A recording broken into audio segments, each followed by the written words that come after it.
सुप्रभात छात्रों, संस्कृत क्लास में आप सभी का स्वागत है।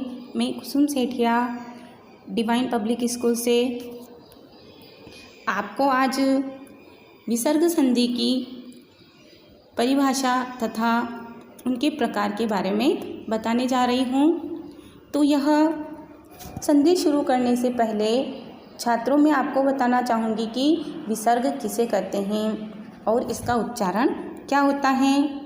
तो छात्रों, आपको जो यह विसर्ग दिखाई दे रहे हैं, अर्थात ये जो दो बिंदु हैं, इन दो बिंदुओं को ही हम विसर्ग कहते हैं और इसका जो उच्चारण है हमेशा ह होता है।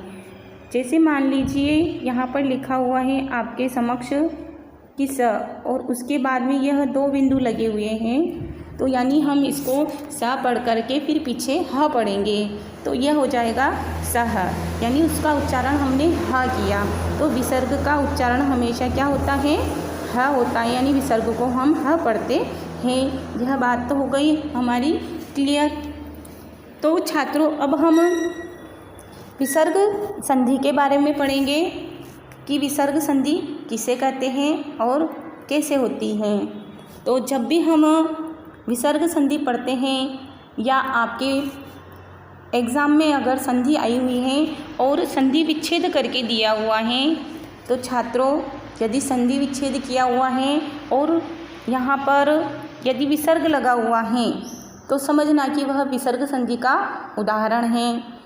दूसरी बात, अब यहाँ पर आपको देखना है कि विसर्ग के बाद में कौन सा वर्ण होने पर वहाँ विसर्ग संधि होगी।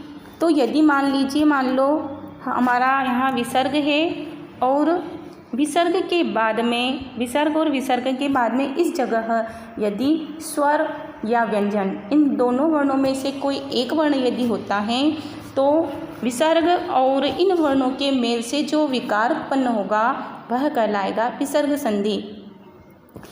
जो मान लीजिए यहाँ पर है शिवः, तो विसर्ग और विसर्ग के बाद में व यानी व्यंजन वर्ण है, तो इनसे जो विकार हुआ है, ओ बना है, यह संधि कहलाती है। और दूसरा उदाहरण है हमारा कह प्लस अपि, तो यहाँ पर भी विसर्ग और विसर्ग के बाद में यहाँ स्वर वर्ण आ गया, ऊपर व्यंजन वर्ण था, यहाँ पर स्वर वर्ण है, तो यहाँ पर जो विकार आया है वहाँ पर भी यह को बना है, विसर्ग के स्थान पर ओ बन गया, तो यह विकार ही मतलब संधि कहलाता है। तो छात्रों, यह तो आपको पता चल गया कि यदि मान लो विसर्ग हो और विसर्ग के बाद में यहाँ पर स्वर या व्यंजन दोनों वर्ण में से कोई भी वर्ण हो सकता है, तब वहाँ पर विसर्ग संधि होती है। परंतु वहाँ विसर्ग संधि के प्रकार में से कौन सी संधि होगी, यह जब हम इनके प्रकार पढ़ेंगे तब आपको इस बात की जानकारी हो जाएगी। तो छात्रों, यह तो हो गया कि विसर्ग के बाद में स्वर या व्यंजन के मेल को विसर्ग संधि कहते हैं। अब है हमारी विसर्ग संधि के प्रकार कि विसर्ग संधि मुख्य रूप से 4 प्रकार की होती हैं। पहली जो संधि है वह है उत्व संधि, और उत्व संधि में उत्व जो है यह ऊ से शुरू हो रहा है और ऊ से शुरू हो रहा है, यानी कि जो विसर्ग के स्थान पर जो वर्ण बनेगा वह ऊ बनेगा छात्रों। तो यानी विसर्ग के स्थान पर ऊ बनेगा तो वह होगी उत्व संधि।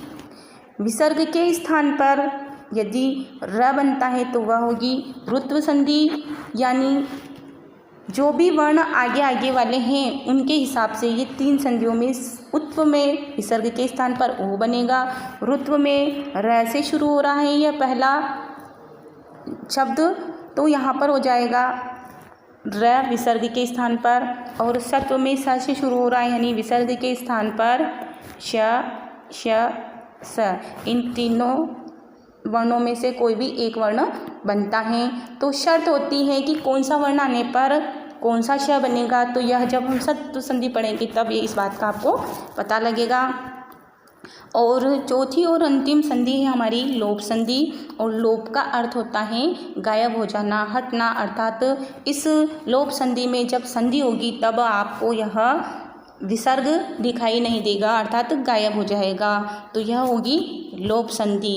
तो जब आपको संधि विच्छेद किया हुआ है तब आपको विसर्ग दिखाई देगा, और जब संधि हो जाएगी तब वह विसर्ग के स्थान पर यदि उत्व संधि है तो उ करना है, रुत्व संधि है तो र करना है, और सत्व संधि है तो श श स, इन तीनों वर्णों में से एक स करना है, और यदि लोप संधि है तो आपको विसर्ग का लोप करना है।